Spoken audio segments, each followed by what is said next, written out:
Have you ever noticed how some people grow older, yet somehow become lighter? Not weaker, not indifferent, not withdrawn from the world, but lighter, as though with every passing year they have quietly set something down and chosen not to pick it up again, while others move in the opposite direction, carrying more and more weight. Old arguments that never found a resolution, old regrets that replay in the dark, old expectations of how life should have gone, of how people should have treated them. And by the time they reach 70, their hearts feel crowded, not by life itself, but by everything they refuse to release. And while preparing today's reflection, I noticed something interesting. Almost every peaceful elder I have ever met seemed to share one quiet habit. They stopped carrying things that were never truly theirs to hold. The Buddha once taught something very simple. He said, "The heaviest things we carry in this life are rarely the things the world placed on our shoulders. They are the things we placed there ourselves, and then continued to carry out of habit." So tonight, I want to explore 8 simple truths from Buddhist wisdom that help the mind become lighter with age. Not about becoming stronger, not about fighting harder or proving anything to anyone, but about becoming lighter. Because after 70, the goal is no longer to conquer life. It is something quieter than that. It is to walk through life slowly, gently, without being shaken. And that kind of freedom, it turns out, begins not with gaining something new, but with finally letting something go. The first weight many people continue to carry, often without realizing it, is something surprisingly invisible: other people's opinions. Truth 1. Stop carrying every opinion. There is a kind of exhaustion that no one warns you about. Not the exhaustion of working too hard or sleeping too little, but the exhaustion of spending decades caring what other people think of you, adjusting yourself, explaining yourself, defending yourself, shrinking yourself so that someone else might feel more comfortable in your presence. By the time you reach 70, you have carried thousands of opinions from your family, from your neighbors, from people whose names you can barely remember. And somewhere along the way, without even realizing it, you began to treat their voices as though they were more trustworthy than your own. A monk once said something I have never forgotten. He said, "If you try to carry every opinion people have about you, you will spend your whole life bent over." And isn't that exactly what happens? Think about the last time someone criticized you. A careless remark from a family member, a disapproving look from an old friend, a comment that perhaps lasted only a few seconds, yet somehow followed you for days. You replayed it while washing the dishes. You rehearsed your response at 3 in the morning. You let a moment that was already over continue living inside you, rent-free, taking up space that belonged to your peace. This is what the Buddha called attachment to praise and blame. He taught that the untrained mind swings like a pendulum, lifted when praised, crushed when criticized, and in that constant swinging there is no stillness, there is no ground to stand on. But here is what age quietly offers if we are willing to receive it. After 70, you have lived long enough to know something the young have not yet learned.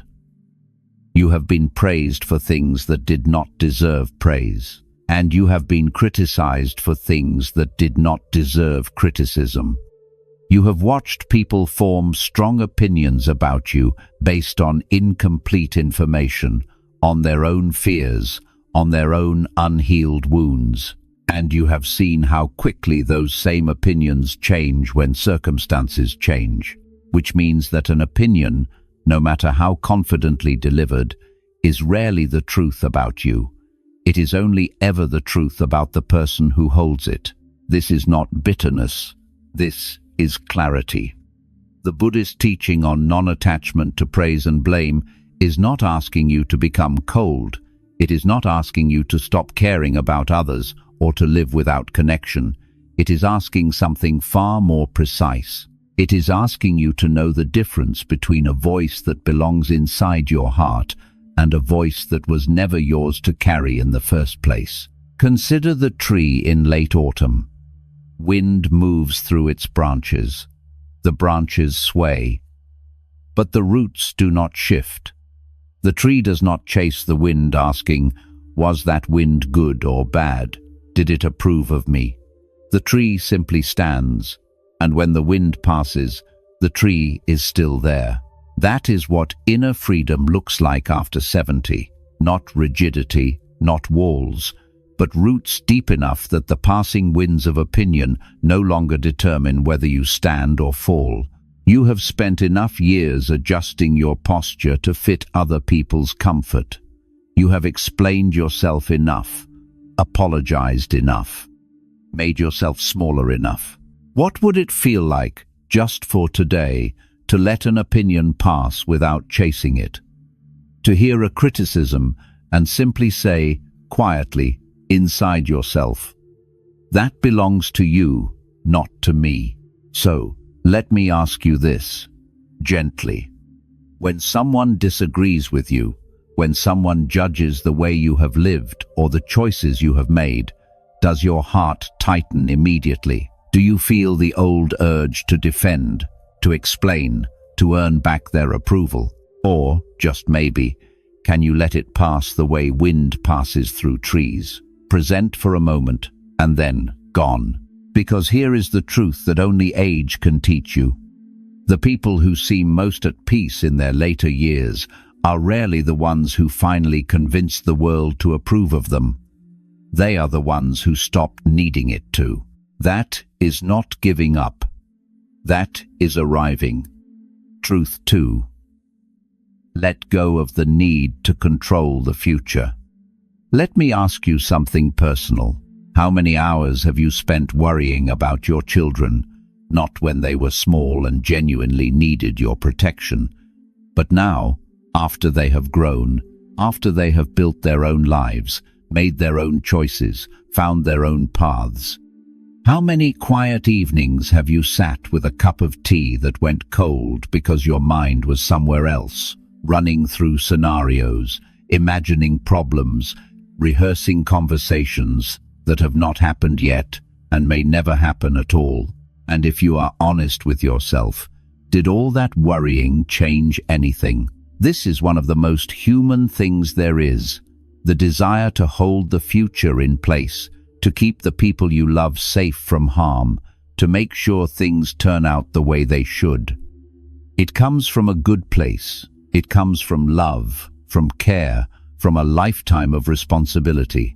But somewhere between caring deeply and gripping tightly, something goes wrong. The love remains, but it curdles into anxiety. And the anxiety does nothing except borrow suffering from a future that has not arrived. The Buddha offered an image that I find impossible to forget. He said that trying to control life is like trying to hold water in your fist. You close your hand as tightly as you can, and still the water finds its way through. Not because you failed, but because that is simply the nature of water. The tighter you grip, the faster it escapes, and you are left with a clenched fist and a dry palm, wondering where it all went.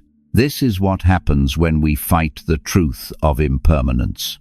Everything changes, not as a tragedy, not as a punishment, but as the fundamental nature of all living things. The seasons do not ask permission before they turn. Your grandchildren will grow into people you could not have predicted.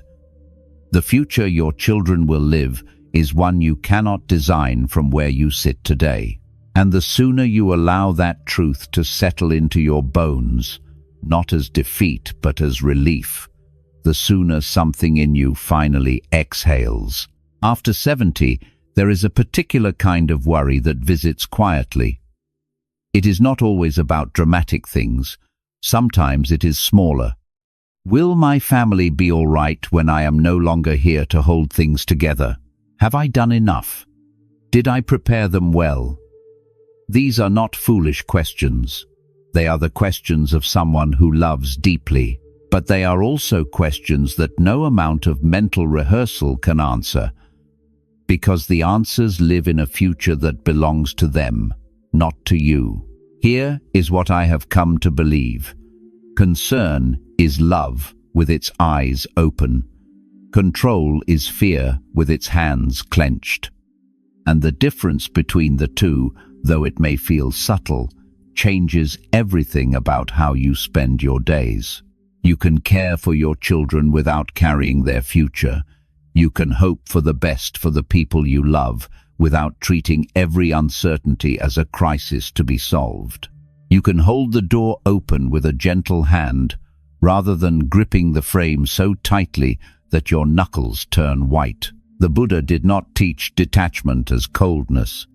He taught it as the deepest form of respect, respecting that other lives have their own unfolding, respecting that the future is not yours to own, and perhaps most importantly, respecting that your peace, right now, in this moment, is not something that should be held hostage by what may or may not happen tomorrow. Peace, as the teaching goes, begins exactly where control ends. So let me offer you a question to sit with tonight. What future are you still trying to force into place? What outcome are you gripping so tightly that your heart has no room left to simply rest? You do not have to solve it tonight. You only need to notice it.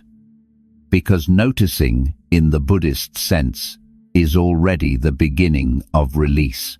Open the fist, just a little, and feel what returns when you do. Truth 3. Release old resentments. A teacher once gathered his students together and asked them a simple question: how long should you carry anger? One student thought carefully and said, a few minutes. Another said, perhaps a few days, until the feeling passes naturally. A third offered, no longer than a week, because life is too short. The teacher listened to each answer. Then he smiled, slowly, the way someone smiles when they recognize a truth they have carried for a long time. And he said, those are kind answers. But look around you. Most people carry it for 30 years. The room went quiet, because everyone in that room knew exactly what he meant. You know it too. There is probably a name that comes to mind right now, without much effort. A person who said something unforgivable, who betrayed your trust, dismissed your worth, left without explanation, or stayed and made you wish they had left.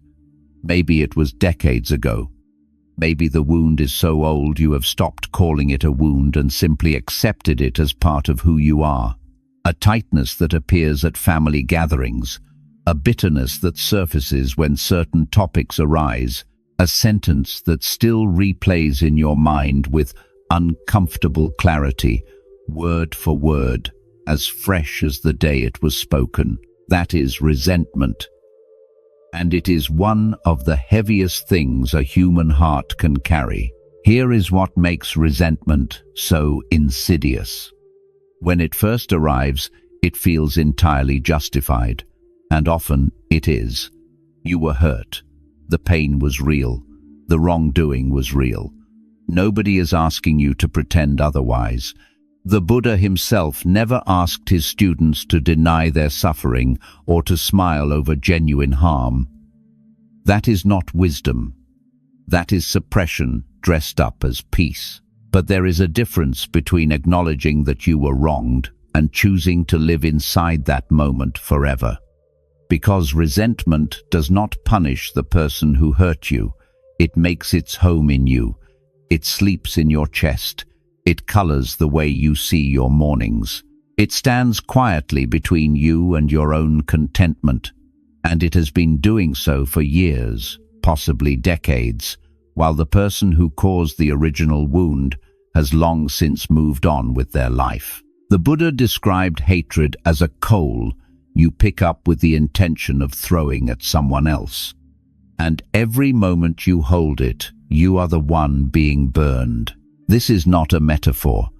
If you have carried a deep resentment for many years, you know exactly what it feels like in the body. The way your shoulders change when that person's name is mentioned, the way a particular memory can darken an otherwise peaceful afternoon. That is the coal, and you have been holding it so long that your hand has shaped itself around it. Forgiveness is not about the other person. This is perhaps the most important thing I can say here, so let it settle for a moment. Forgiveness is not an act of generosity towards someone who may not deserve it. It is not excusing what happened. It is not pretending the harm was small or that your pain was not valid. Forgiveness is the decision to stop letting a past moment determine the quality of your present one. It is, at its core, an act of self-liberation. In the Buddhist understanding, letting go of hatred is not weakness. It is one of the most courageous things a person can do, because it requires you to choose your own peace over the familiar comfort of being right. And being right, after 30 years, has its own strange comfort. The story of what they did to you can become part of how you understand yourself. Releasing it can feel, at first, like losing something, but what you are actually losing is the weight, and what returns in its place is space. Quiet. A kind of lightness in the chest that you may not have felt in a very long time. You do not have to forgive everything today. You do not have to forgive all at once. But perhaps you can begin with this. The next time that old resentment surfaces, instead of following it into the familiar story, simply notice it, name it quietly, and then ask yourself one honest question. How much longer do I want to carry this? Truth 4. Simplify your desires. There is a particular kind of tiredness that arrives not from doing too much, but from wanting too much for too long. Think back to your younger years. The wanting was relentless, and in many ways it had to be. You wanted a home, so you worked for it. You wanted security, so you built toward it. You wanted recognition, so you earned it. You wanted your family to be proud of you, so you pushed harder than your body thought was possible. The wanting drove you forward. It gave shape to your days and purpose to your sacrifices. There is nothing wrong with any of that. That season had its reasons. But here is a question worth sitting with quietly. When does the collecting stop? At what point does the person who spent a lifetime accumulating finally look around and say, "This is enough. I have enough. I am enough"? For many people, that moment never comes. Not because they are greedy in any simple sense, but because the habit of wanting runs so deep that it continues long after the original need has been met. You still reach for more, not because more would genuinely make you happier, but because reaching has become the only rhythm you know. After 70, this is worth examining honestly. There is a traveler in an old story who sets out on a long journey carrying everything he owns on his back. At the start, he believes he needs all of it. Every item feels essential, every possession justified. But as the road grows longer and the hills grow steeper, the bag begins to betray him. His knees ache, his pace slows, and eventually he must make a choice. Keep everything and stop moving, or release what is not truly necessary and continue the journey. The Buddha taught that desire, in its restless and unexamined form, is one of the primary roots of human suffering. Not because wanting is inherently evil, but because a mind that is always reaching forward can never rest in what is already here. There is always the next thing, the next achievement, the next acquisition, the next version of yourself that will finally be worthy of peace. And that next thing, you may have noticed by now, never quite delivers what it promised. Simplifying your desires is not about poverty. It is not about denying yourself beauty or comfort or joy. The Buddha himself did not teach deprivation. He taught the middle way, which means learning to distinguish between what genuinely nourishes you and what you are simply holding on to out of habit, out of fear, or out of a story you were told long ago about what a successful life is supposed to look like. After 70, some possessions have become museums of who you used to be rather than tools for who you are now. Some expectations you carry about how your life should look were formed by a younger version of yourself who no longer exists. Some achievements you are still quietly trying to earn were defined by other people's values, not your own. What would it feel like to put some of that down, not to abandon what matters, but to look clearly at what is left after you remove what no longer serves you? Because when you simplify what you carry, something unexpected happens. Life does not feel smaller. It feels more vivid. A single afternoon in a garden becomes genuinely satisfying. A conversation over tea feels complete in itself. A quiet evening without any particular purpose starts to feel, surprisingly, like exactly enough. The lightest travelers are not the ones who have nothing.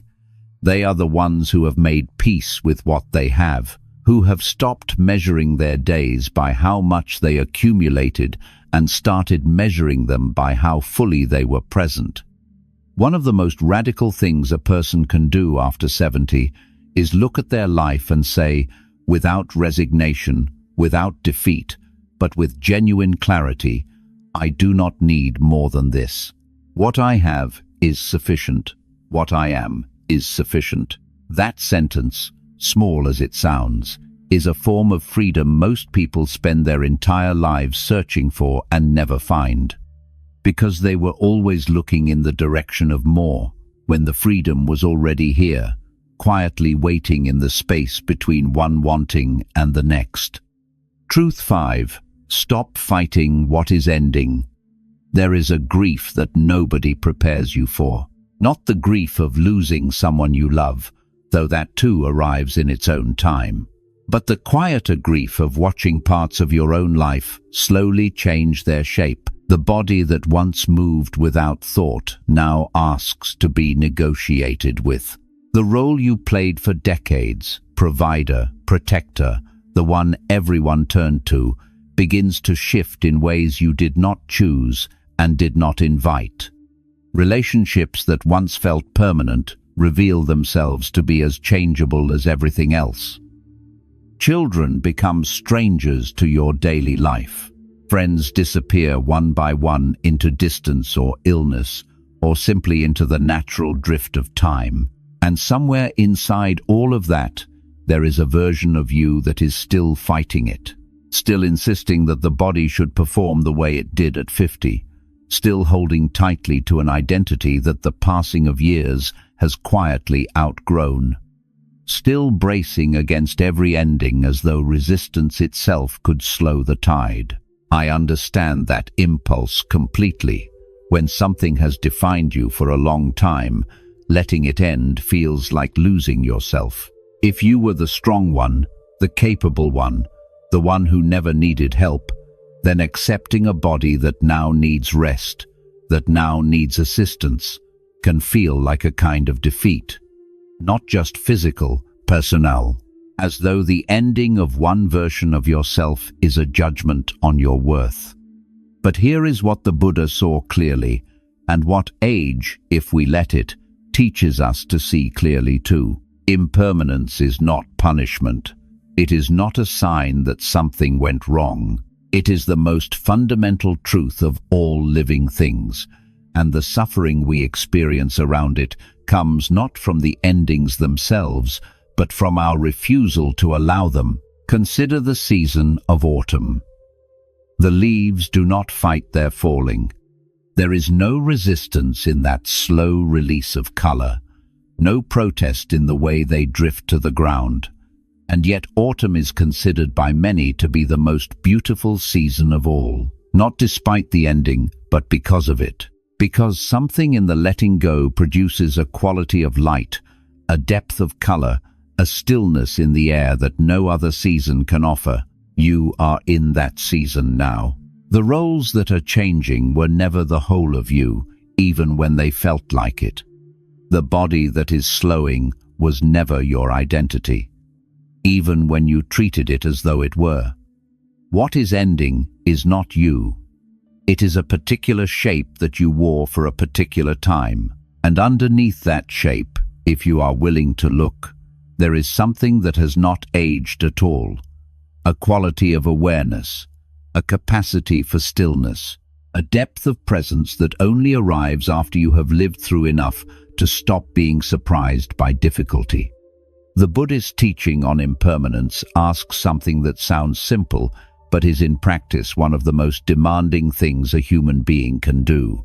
It asks you to stop arguing with reality, not to pretend the losses are not real, not to perform a cheerfulness you do not feel, but to let what is ending end, to release your grip on what is already in the process of leaving, and in doing so, to discover that the space left behind is not emptiness, it is room. Room for something quieter, something more honest, something that belongs entirely to this season rather than to the one before. Fighting what is ending costs an enormous amount of energy. Energy that could be spent on what is still here, on the morning light coming through your window, on the people who remain, on the slow, unhurried pleasure of a life that no longer needs to prove anything. There is a kind of dignity that only becomes available when you stop resisting. When you look at what is changing and say, not with defeat, but with something close to grace, yes, this is the nature of things, and I am still here. And that is enough. So, let me ask you gently, what ending are you still resisting? What change are you spending your precious energy fighting when that same energy, released, could simply let you rest? Truth 6. Protect your inner quiet. Nobody steals your peace all at once. It happens gradually, in small moments you almost do not notice. A phone call that pulls you into someone else's drama before you have even finished your morning tea. A conversation that begins innocently enough and ends with you carrying an anger that was never yours to begin with. A habit of checking the news again and again, as though the world's chaos requires your constant witness. A family group chat that fills your quiet evening with noise, opinions, complaints, and a low hum of obligation that follows you all the way to the moment you try to sleep. By the end of the day, you feel depleted, and you are not entirely sure why. Nothing dramatic happened. No single event broke you, but something was taken, piece by piece, from the quiet you had carefully gathered inside yourself. And the culprit, more often than not, is not any one person or any one moment. It is the accumulated weight of noise you allowed in without examining whether it deserved entry. After 70, this matters more than most people are willing to admit, because the inner quiet you carry now is not just a preference, it is a resource. It is the ground from which your clarity grows, the soil in which your peace takes root. And like any resource, it can be depleted by careless use. Every argument you enter that had nothing to do with you. Every piece of gossip you entertained, even though it left a faint residue of unease. Every conversation you stayed in long past the point where it was draining rather than nourishing. These are not small things. They are the slow erosion of something genuinely precious. The Buddha was specific about this. He taught that the company we keep and the conversations we invite shape the quality of the mind more powerfully than almost anything else. not because other people are the enemy, but because the mind is permeable. It absorbs the emotional weather of whatever it is exposed to. Spend an hour in the presence of bitterness, and some of that bitterness settles into you, even if you never agreed with a word of it. Spend an afternoon in unnecessary conflict, and the agitation stays in your body long after the conversation has ended. This is not bitterness.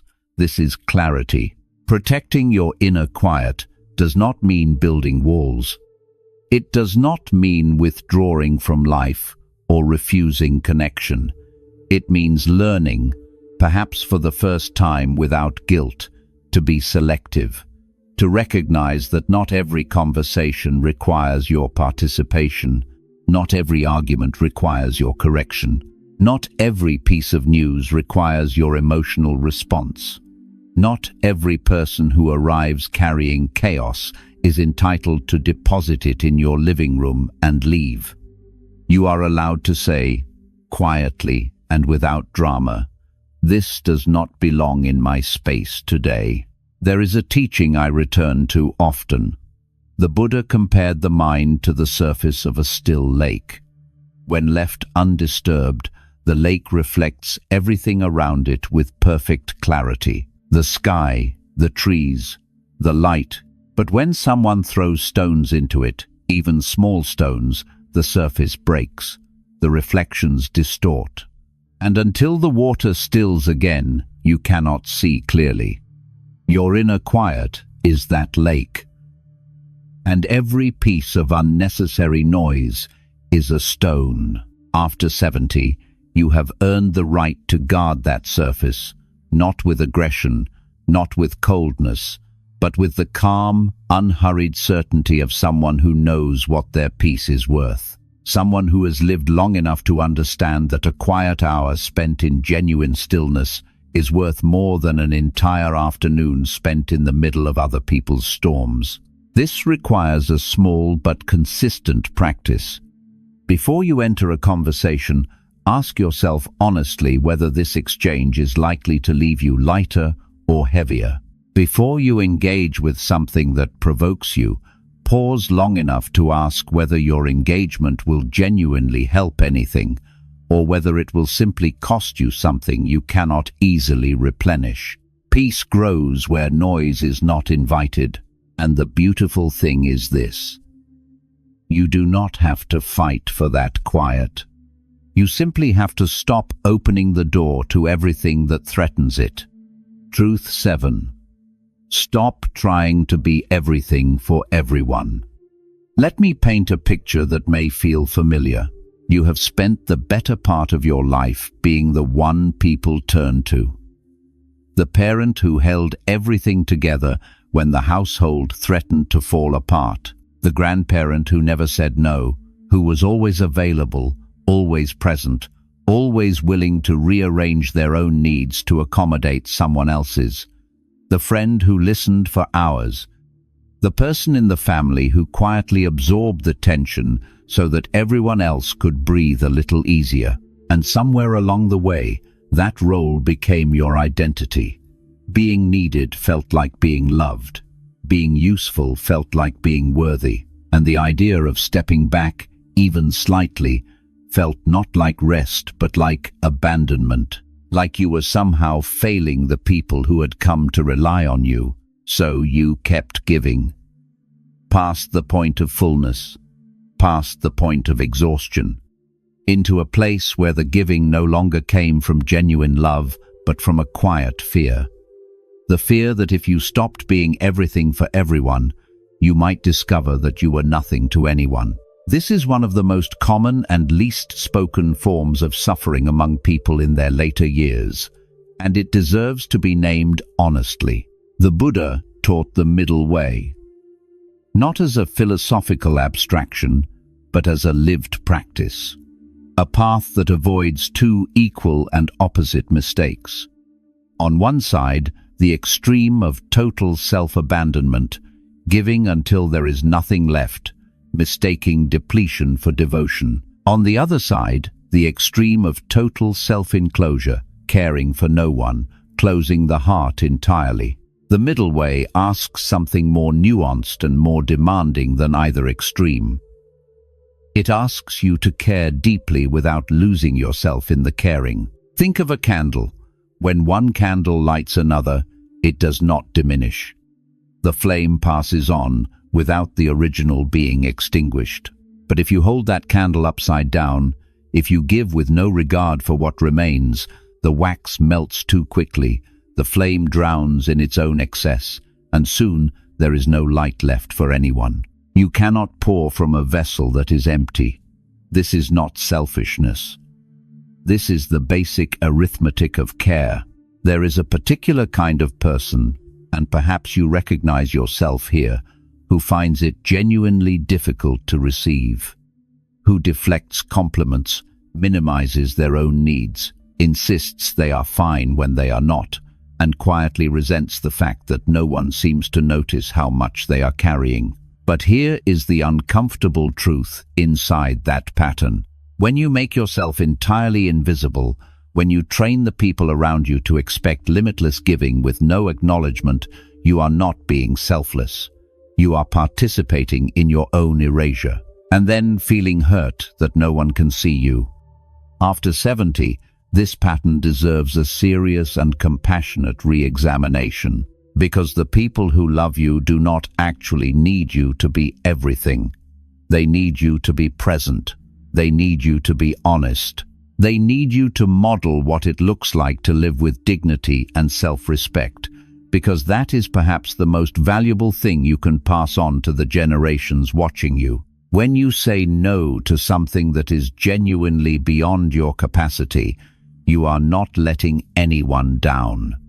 You are telling the truth, and truth, spoken with love, is always a gift. When you ask for help instead of silently struggling, you are not being weak. You are inviting real connection, the kind that only becomes possible when both people are actually present, rather than one person performing invisible labor for an audience that has stopped noticing. The middle way in relationships does not mean caring less. It means caring wisely. It means understanding that your well-being is not separate from your ability to love others. It is the very foundation of it. So here is the question I want to leave with you. Where in your life are you giving beyond your peace?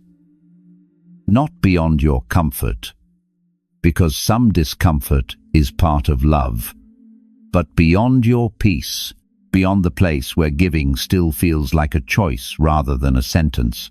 You are allowed to matter in your own life, not instead of the people you love, alongside them. That is not selfishness. That is the middle way. Truth 8. Return to the present moment. There is a moment that happens sometimes in the middle of an ordinary day. You are sitting somewhere familiar. Your kitchen, your garden, a chair by the window you have sat in 1,000 times before. Nothing remarkable is happening. The light is ordinary. The sounds around you are the usual sounds. And yet something shifts, just for a moment, and you find yourself entirely here, not thinking about yesterday, not planning for tomorrow, simply present in a way that feels almost startling in its completeness. And then, almost immediately, the mind reaches for something. A worry, a memory, a task, and the moment closes like a door, and you are back inside the familiar current of thought, moving through time rather than resting inside it. Most of us spend our lives like this, physically present but mentally somewhere else, sitting at the dinner table while reviewing an old argument, walking through a garden while calculating an uncertain future, holding a grandchild while mentally composing a list of everything still undone. The body arrives somewhere, but the mind almost never follows. After 70, this pattern becomes impossible to ignore, because the past that the mind keeps returning to is now very long, and the future it keeps projecting into is, honestly, uncertain, in ways it never quite was before. which means the pull in both directions grows stronger, while the present moment, the only place where life can actually be touched, quietly waits without complaint. The Buddha returned to this teaching more than almost any other.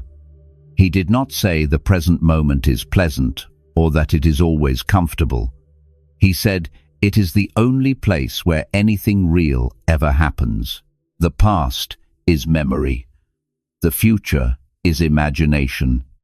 But this breath, this sensation, this moment of awareness happening right now, this is the only thing that is actually true.